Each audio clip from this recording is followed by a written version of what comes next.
Cancer sucks. But you know who else sucks? I hate to say this, our medical community.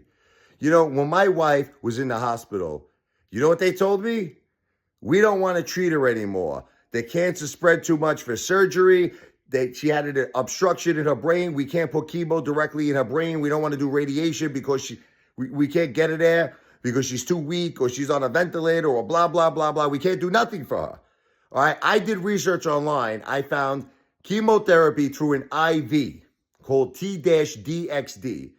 All they had to do was connect it through an IV. She didn't have to move. She didn't have to do nothing. You know what they told me? She's not a candidate. She's not a candidate. They did brain surgery on her 2 times. I'm talking about recently when she was in the hospital.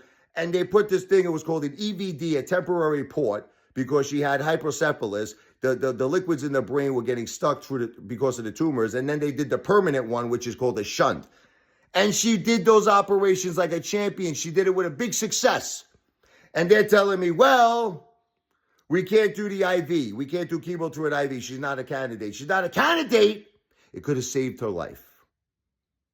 It could have saved her life. So cancer sucks, but our medical community, when they're dealing with patients that are critically ill, suck even more. They suck even more.